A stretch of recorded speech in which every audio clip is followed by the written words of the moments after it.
Hello and welcome back guys to the channel. कैसे हैं आप? I hope everyone is fine. तो जैसे हमारे मॉडर्न हिस्ट्री के लेक्चर चल रहे हैं जिसमें हमने कुछ गवर्नर जनरल्स कर लिए हैं, कुछ हमने करने हैं। तो चलिए स्टार्ट करते हैं।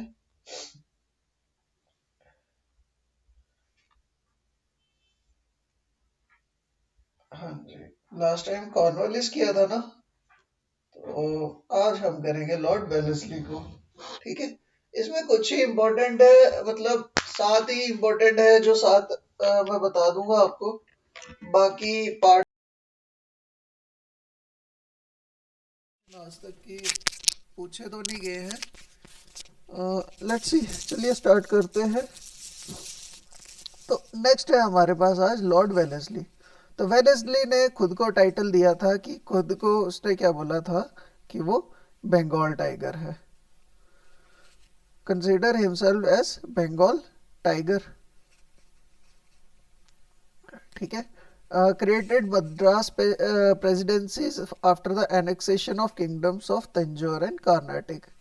कर्नाटक को जो कंट्रोल लिया था उसकी भी स्टोरी मैं आपको बता दूंगा। कर्नाटक में बेसिकली उस टाइम कंट्रोल था हैदर अली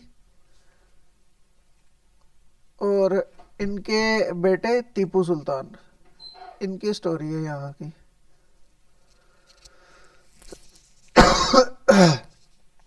तो इसके beyond introduce a system of subsidiary alliance. Subsidiary alliance क्या होती है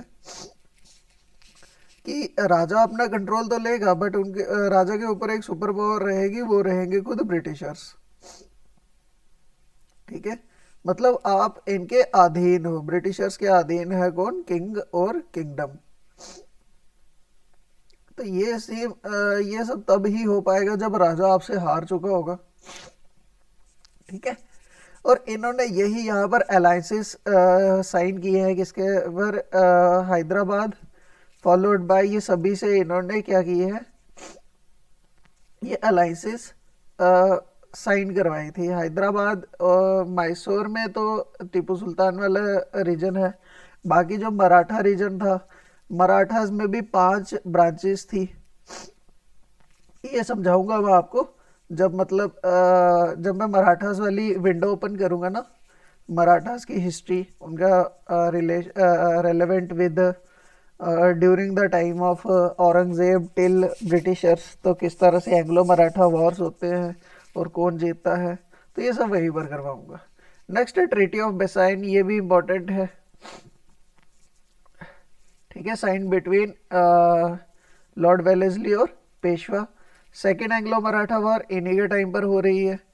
ठीक है, दिल्ली और आगरा को किसने कैप्चर कर लिया था? लॉर्ड लेक ने। The company now gave Mughal emperor protection. अब ये मुगल्स को भी प्रोटेक्शन दे रहे हैं। और इसी टाइम में राजा राम मोहन राय एक बुक लिख रहे हैं, तुफातत ए मुहाबिदीन। ठीक, चलिए नेक्स्ट देखते हैं। तो नेक्स्ट इसके बाद जो गवर्नर जनरल आते हैं यहाँ पर, गवर्नर आते हैं, ये गवर्नर जनरल ही है। अभी गवर्नर ही है, लॉर्ड हेस्टिंग से बनेंगे गवर्नर जनरल। ठीक है, तो लॉर्ड मिंटो भी गवर्नर है। इसके टाइम पर क्या होती है? ट्रीटी ऑफ अमृतसर होती है। ट्रीटी ऑफ अमृतसर किसके बीच में होगी? रंजीत सिंह, महाराजा रंजीत सिंह और इंग्लिश मैंस के बीच में। और इन्होंने काबुल की तरफ भी क्या किया था, अपनी आर्मीज को भेजा था ताकि जो अटैक रशिया और यूरोपियन कंट्रीज से इंडिया पे हो सकता था, इंडिया पे अगर अटैक होता दैट मीन्स वो थ्रेट किसको होना था? ब्रिटिशर्स को ही, क्योंकि ब्रिटिशर्स का अब कंट्रोल आ चुका था इंडिया में। ठीक है, तो इस चीज़ को भी इन्होंने बड़े टैक्टिकली कंट्रोल कर लिया था। ठीक है, तो नेक्स्ट आ जाएंगे हम यहाँ पर Lord Hastings, Lord Warren Hastings. ठीक है, तो इन्होंने क्या किया था? सबसे पहले गोरखा वार को कंट्रोल किया था। ठीक है, he was made Marquis of Hastings due to his success in the Gorkha War of Anglo-Nepalese War। मतलब ब्रिटिशर और नेपालियों के बीच में लड़ाई चल रही है। नेक्स्ट ट्रीटी साइन हो रही है, ट्रीटी ऑफ सगोली। ये किसके बीच में है? गोरखा लीडर अमर सिंह के साथ ब्रिटिशर्स की। ठीक है, पेशवा टेरिटरीज को ये कैप्चर कर लेंगे और यहाँ पर होगी थर्ड एंग्लो मराठा वॉर। ठीक है। और इससे क्या हो जाएगी, पेशवाशिप खत्म हो जाएगी, यहाँ पर मराठा फिर हारेंगे। गवर्नर थॉमस और मुनरो, थॉमस मुनरो ने इंट्रोड्यूस किया था रायटवाड़ी सेटलमेंट, रायटवाड़ी सेटलमेंट इन मद्रास। ठीक है। James Thompson introduce Mahalwari system in north western frontier province. North western frontier province कौन सा है? जैसे अगर ये इंडिया है, मैं जनरली आपको समझाऊँ इस तरह से, तो ये जो ये वाला रीजन है ना, मतलब जे एंड के से नीचे थोड़ा, जे एंड के भी नॉर्थ वेस्ट का ही पार्ट है, नॉर्थ वेस्ट, जे एंड के, पंजाब, पाकिस्तान के रीजन में भी ये सब, या गिलगिट बाल्टिस्तान, मुजफ्फराबाद, उसके बाद ये पंजाब, लाहौर, यहाँ पर इनका पाकिस्तान का कराची रीजन और इंडिया का राजस्थान, ये सारा क्या है, नॉर्थ वेस्टर्न फ्रंटियर प्रोविंस है। इसको लिखा जाता है NWFP। एक second, NWFP।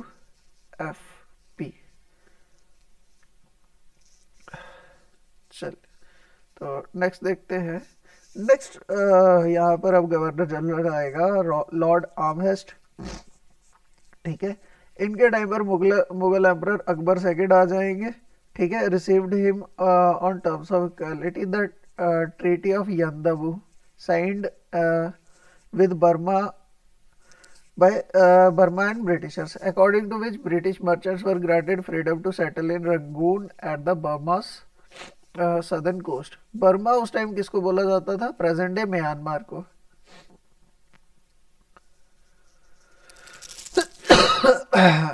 Present day Myanmar को उस टाइम क्या बोला जाता था? बर्मा।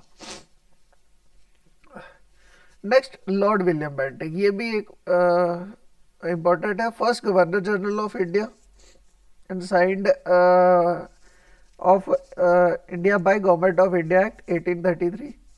सॉरी, यहाँ पर ये वॉरेन हेस्टिंग नहीं है गवर्नर जनरल, ये गवर्नर ही है। ये थे गवर्नर तीनों रीजन के, जो बंगाल, मद्रास, मद्रास और बॉम्बे। इस तरह से ये यहाँ के गवर्नर बन चुके थे, गवर्नर ऑफ तीन रीजन के। ठीक है। Next, William Bentinck. तो William Bentinck first governor general बनेंगे इंडिया के। ठीक है। Known as benevolent governor general. Sati practice इन्होंने ख़त्म कर दी थी, ठगी ख़त्म कर दी थी, फीमेल इन्फेंटिसाइड ख़त्म कर दिया था। फीमेल इन्फेंटिसाइड होता था कि जैसे अगर मदर के वोम में क्या है, फीमेल चाइल्ड है, तो उसको वही मार दिया जाता था। तो ये सब इन्होंने बंद करवाया था कि अगर कोई ऐसा करता हुआ मिलेगा तो उसको सजा होगी। ठीक है। न्यू प्रोविंस ऑफ आगरा इन्होंने एस्टेब्लिश किया था। English was to be the court language कर दी थी इन्होंने, जहाँ पर अभी तक पर्शियन लॉज और वो चल रहे थे इन हायर कोर्ट्स, और पर्शियन जो लोअर कोर्ट्स थे वहाँ पर पर्शियन कंटिन्यूड थी। आप इस पॉइंट को ऐसे भी समझ सकते हो कि जो सिटीज़ थी, तो सिटीज़ में ब्रिटिश लॉज आ चुके थे, बट जो रूरल एरियाज थे या जो विलेज एरियाज थे, ठीक है, वहाँ पर अभी भी मुगल लॉज ही चल रहे थे। ठीक है। इसका एक इवेंट आएगा यहाँ पर, बिहारी लाल गुप्ता नाम से एक जज आएंगे, उनकी स्टोरी है, अगर बीच में कहीं रेलेवेंस बनेगा तो वहाँ समझाऊंगा मैं आपको। Martin's Bird who was called the father of land revenue settlement in the north, set up the regulation on 1833 on land revenue settlement. Field map registered were made use for the first time। ठीक है। Next, inquiry into titles of inam lands. ठीक है। Annexation of चच्चर हुआ था 1830 में। Rebellions कहाँ पर आए थे, रेबल कहाँ हुआ था 1831 में, मैसूर में। ठीक है। Abolish provincial circuit courts, separate सदर दीवानी अदालत वह सेटअप इन इलाहाबाद, एंड सदर निजामत अदालत सेटल हुई थी दिल्ली में। एजुकेशनल रिफॉर्म्स के लिए इन्होंने मैकॉले कमेटी लाई थी एक, ये कमेटीज आएंगी यहाँ पर। ठीक है। मैकॉले कमेटी, ये कमेटीज इंपॉर्टेंट है, ये पूछी जाती है, मैकॉले कमेटी। ठीक है, ये सीरीज में याद रखना सारी, एजुकेशन के लिए कौन सी है, ये पुलिस के लिए, मैं आपको चार्ट ही दे दूंगा। चार्ल्स मेटकाफ के टाइम पर क्या हुआ था, रिस्ट्रिक्शन जो प्रेस पे लगी थी वो कम हो गई थी थोड़ी। He was called liberator of press. तो इन्होंने मीडिया को थोड़ी वो दे दी थी, फ्रीडम दे दी थी। मीडिया उस टाइम क्या होता था, न्यूज़पेपर या मैगजीन्स, ठीक है, यही उस टाइम का मीडिया था। Next, lord Auckland tripartite treaty was signed between company Ranjit Singh and Shah Shuja. First Afghan war started, Mandvi state was annexed. तो ये दोनों इंपॉर्टेंट है ही नहीं है, चार्ल्स मेटकाफ और लॉर्ड ऑकलैंड, यहाँ तक इंपॉर्टेंट है। अब नेक्स्ट वाला देखते हैं, लॉर्ड एलनबर्ग। तो इन्होंने क्या किया था, एनेक्सेशन ऑफ सिंध किया था, ठीक है। Charles Napier was replaced by major Outram as the resident in Sindh. Slavery इन्होंने ख़त्म की थी। उसके बाद ये आया था एक इम्पॉर्टेंट बंदा, बहुत इम्पॉर्टेंट है ये, मोस्ट इम्पॉर्टेंट बंदा है ये, ठीक है। इसका ऐसा माना जाता है कि आज तक की हिस्ट्री में यंगेस्ट प्राइम मिनिस्टर है ये, यंगेस्ट, ठीक है। Introduce the policy of doctrine of lapse, ठीक है। डॉक्ट्राइन ऑफ लैप्स में क्या होता था कि अगर राजा का रियल सन नहीं है, ठीक है, अगर उसका रियल बेटा नहीं है तो वो किंगडम क्या हो जाएगा, डायरेक्टली चला जाएगा ब्रिटिशर्स के पास, ठीक है। इसी का विक्टिम बनी थी झांसी, ठीक है। झांसी में कौन था, गंगाधर राव, है ना। उनका आगे कोई रियल बेटा नहीं था, तो इसीलिए रानी लक्ष्मीबाई ने अपने जितना हो सकता था वहां तक लीड किया था अपनी टेरिटरी को। और उसके बाद झांसी किसके पास चली गई थी, ब्रिटिशर्स के पास, ठीक है। नेक्स्ट, इन्होंने एनेक्स किया था, सतारा के साथ भी यही हुआ था, जयपुर, संबलपुर, इनके साथ भागत, उदयपुर, झांसी, नागपुर, इन सभी स्टेट्स के साथ यही हुआ था। Charles Wood despatch known as Magna Carta of English education. अब मैग्ना कार्टा क्या होता है ये आप सर्च करोगे और बताना मेरे को कमेंट सेक्शन में, मैग्ना कार्टा बोलते किस चीज़ को है। Was introduced by him.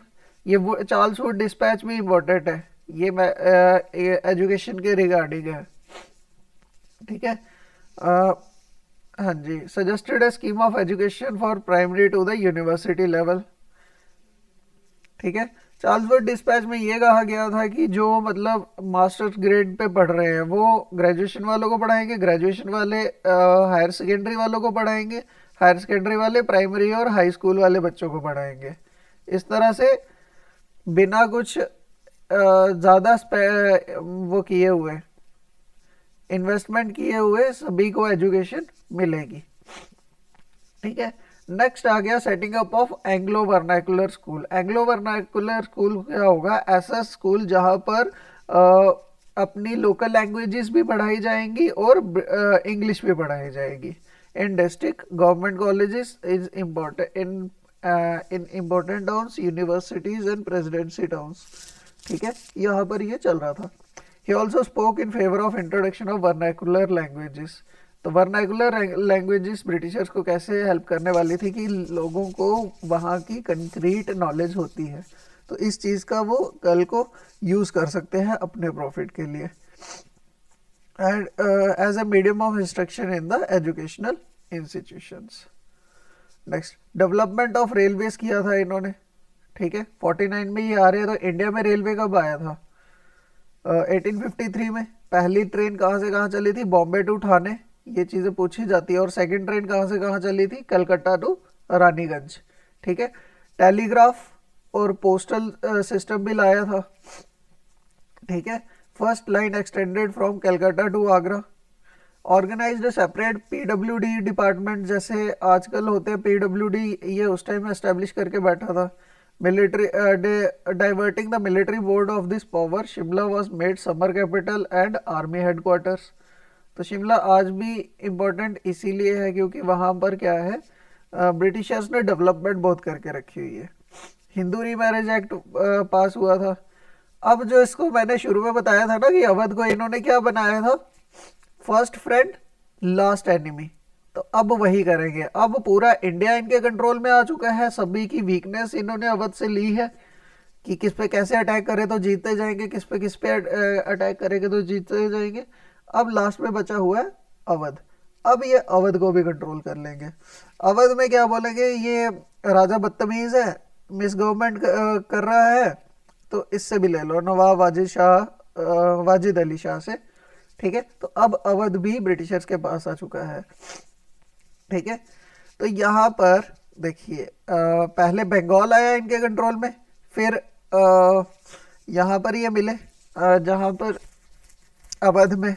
ठीक है, अवध में कौन कौन बैठे थे उस टाइम पर, अवध का राजा शाह आलम सेकंड और मीर कासिम, तो ये सभी हारे थे। तो ये पूरा नॉर्थ बेल्ट इंडिया के ब्रिटिशर्स के पास आ गया था, नॉर्थ इंडिया जितना भी था इस तरह से।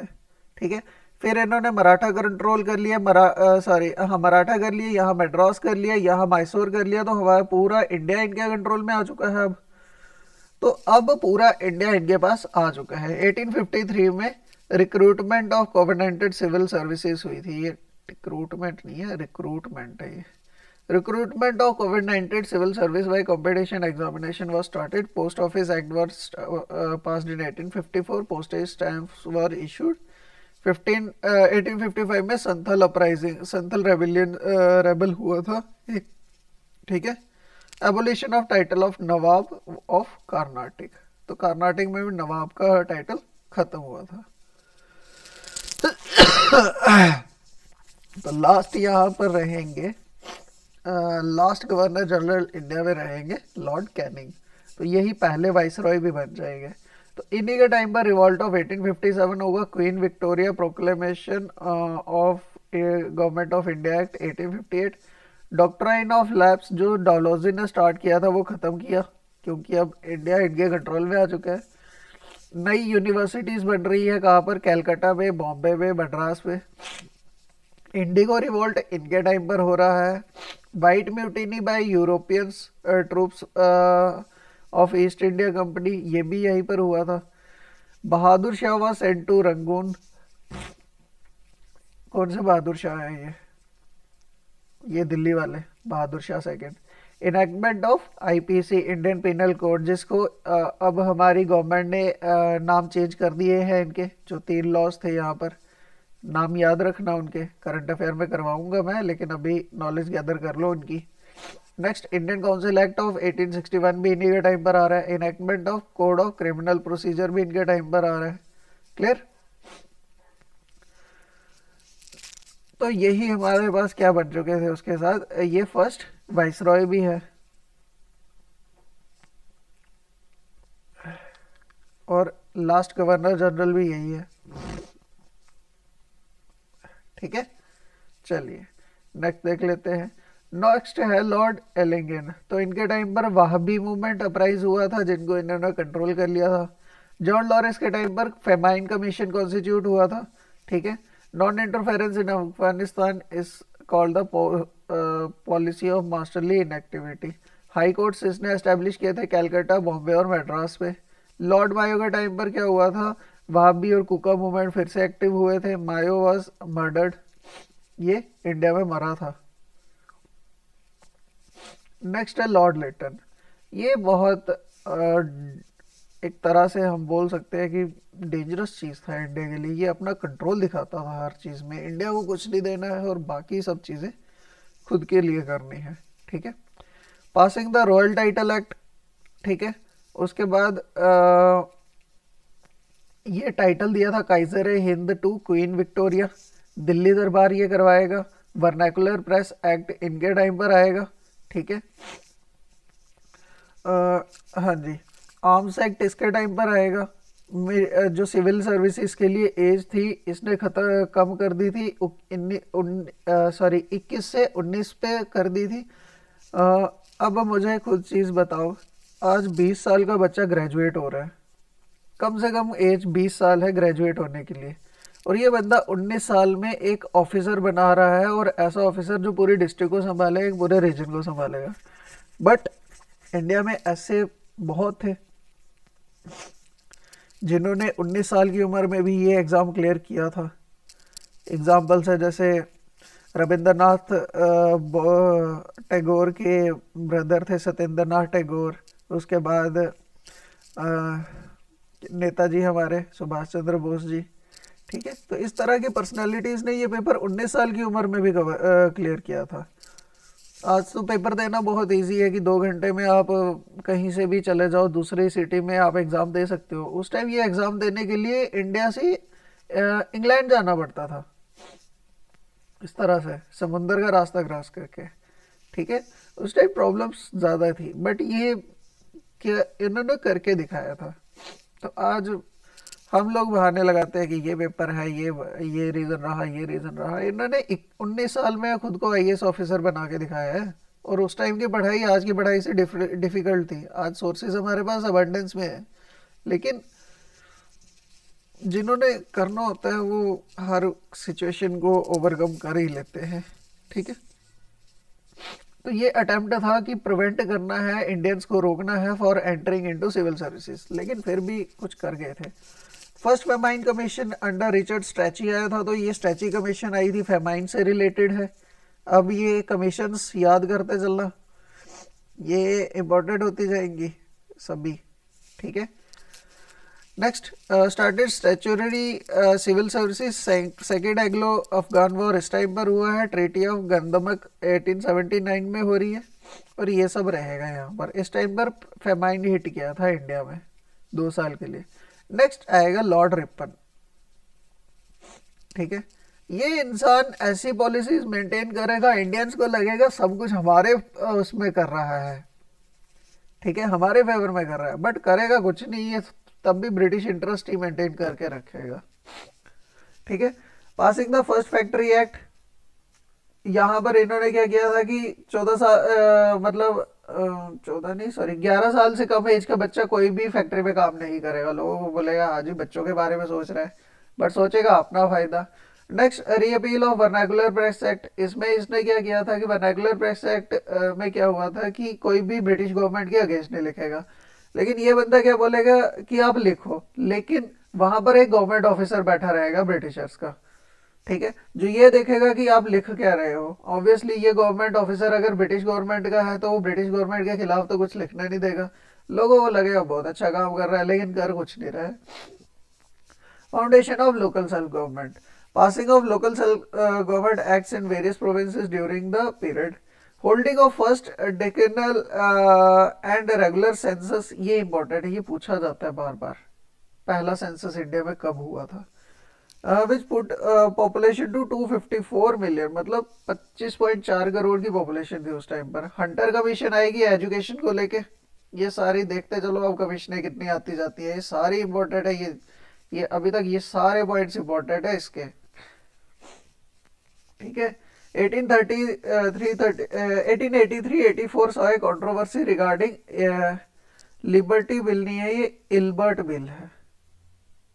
ठीक है, ये इल्बर्ट है, इसी वजह से इसको बुला लिया गया था, और इसी चीज़ को यहाँ पर यही प्रॉब्लम करेगा, और इसको बाद में जॉब से भी निकाल दिया जाएगा। मतलब वाइसरॉय की पोस्ट से इसको सस्पेंड कर दिया जाएगा। ठीक है, Ilbert which related to the passage of bill which was framed by law member CP Ilbert.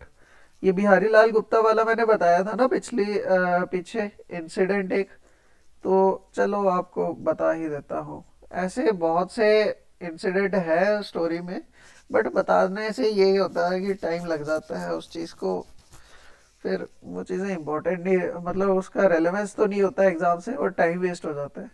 तो चलिए मैं आपको यहाँ बता ही देता हूँ। हाँ, तो एक्चुअली जैसे मैंने बताया था ना आपको शुरू में कि अर्बन एरियाज या सिटी एरियाज में क्या हो गया था, मतलब सिटी एरियाज में ब्रिटिश लॉ आ चुके थे, और रूरल एरियाज में क्या था, अभी भी मुगल लॉज ही थे, ब्रिटिश लॉज और मुगल लॉज। ठीक है, तो बेसिकली एक जज थे बिहारी लाल गुप्ता। बिहारी लाल गुप्ता, ठीक है। इनका प्रमोशन हो गया फ्रॉम रूरल जज टू अर्बन जज, ठीक है, मतलब विलेज जज टू सिटी जज, ठीक है। लेकिन सिटी जज जो थे उनके पास पावर्स लिमिटेड थी। उनके पास क्या था कि वो ब्रिटिशर्स को सजा नहीं दे सकते हैं जो इंडियन जजेस थे, ठीक है। अब वो जब सजा नहीं दे पाएंगे तो उन्होंने क्या कर दिया, वाइस रॉय को एक लेटर लिख लिया। वाइस रॉय की उस जो लेटर लिखा था उसमें ये लिखा था कि अगर मेरा प्रमोशन हो रहा है तो मेरे को पावर भी तो मिलनी चाहिए ना। अगर मुझे पावर नहीं मिल रही है तो मेरी प्रमोशन का क्या फ़ायदा है, मतलब उसका कोई वैल्यू ही नहीं है, तो मेरे को प्रमोशन लेके भी क्या बेनिफिट है। अगर मैं उस सीट पे बैठ रहा हूँ तो मेरे पास उस चीज़ की पावर होनी चाहिए। तो पॉइंट तो सही था, लेकिन ब्रिटिशर्स कभी चाहेंगे कि उनको इंडियंस आके किसी चीज़ के लिए वो करें। तो इस वजह से यहाँ पर प्रॉब्लम्स क्रिएट होंगी। ये वही एप्लीकेशन उठा के क्या कर देंगे, ब्रिटेन में भेज देंगे और वहाँ की गवर्नमेंट उस चीज़ को डिस्कस करने बैठेगी। और डिस्कस करते करते वो क्या करेगी, इतनी हाइपर हो जाएगी इस चीज़ को लेके कि ये गवार हिंदुस्तानी ये हमें सज़ा देंगे। ये वहाँ पर ऐसे पॉइंट्स पुट आउट होने लगे। तो जब ऐसी चीज़ हुई तो इस वजह से इल्बर्ट को भी ये थ्रेट दिया गया कि तुम्हारी हिम्मत कैसी हुई कि ऐसे बिल तुम वहाँ से उठा के यहाँ भेज रहे हो, ठीक है। तो इस वजह से इसको क्या कर दिया था, इसको जो मतलब जॉब से भी निकाल दिया, इसकी मतलब जो भी डेजिग्नेशन थी वहाँ से इसको सस्पेंड कर दिया और आगे की चीज़ें कुछ और होने लगी, ठीक है। तो British government face strong opposition, देखो strong opposition and protest from the Europeans especially the English. Eventually, under extreme pressure of the European public, the government amended the bill and provided the rights of the Europeans to claim tribal of jury of 12. Out of these 12, 7 would be Europeans. तो obviously domination किसका रहा, Europeans या Britishers का ही रहा। 7 और 5 होते हैं, अगर 7 एक फेवर में दे रहे होंगे जवाब और 5 एक फेवर में दे रहे होंगे तो मानी किसकी जाएगी, ऑब्वियसली 7 बंदों की मानी जाएगी, ठीक है। तो अपना इंटरेस्ट ब्रिटिशर्स हमेशा मेंटेन कर रखते थे। नेक्स्ट फेमाइन कोड बना 1883 में, फाइनेंशियल डिसेंट्रलाइजेशन हुआ, ठीक है, रिटेंशन ऑफ मैसूर हुआ यहाँ पर, क्लियर। तो चलिए नेक्स्ट देख लेते हैं यहाँ पर लॉर्ड डफरिन। हाँ आज यही करेंगे, इसके आगे के कल करते हैं।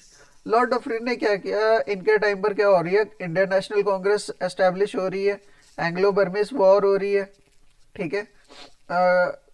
अच्छा उसके बाद commented on Congress being microscopic minority, वहाँ पर इन्होंने क्या बोला था, कांग्रेस को क्या बोला था कि चिंदी सा ग्रुप बना हुआ है माइनॉरिटीज का, इसको थोड़े दिन में हम ख़त्म कर देंगे। लॉर्ड लैंसडोन है, ठीक है, इनके टाइम पर क्या हुआ, passed Age of Consent Act 1891 and forward the marriage of girls below 12। तो इन्होंने क्या बोला, 12 साल से नीचे जो भी लड़कियां हैं उनकी एज नहीं, मतलब उनको शादी नहीं करने दी जाएगी। 1891 में यहाँ पर क्या आएगा, सेकेंड फैक्ट्री एक्ट आएगा।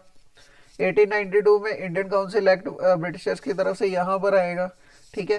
Famine in the part of Rajasthan इनके टाइम पर हुए थे, तो लयाल कमीशन उसके लिए अपॉइंट किया गया था टू फेमाइन को देखने के लिए, क्लियर। नेक्स्ट है लॉर्ड कर्जन। तो लॉर्ड कर्जन इंपॉर्टेंट है, ये मैं कल के लेक्चर में ही कवर करता हूँ। तो आज के लिए इतना बहुत है गाइस, ठीक है। तो आज हम इतना ही रखते हैं, मिलते हैं नेक्स्ट वीडियो में। Thank you for joining.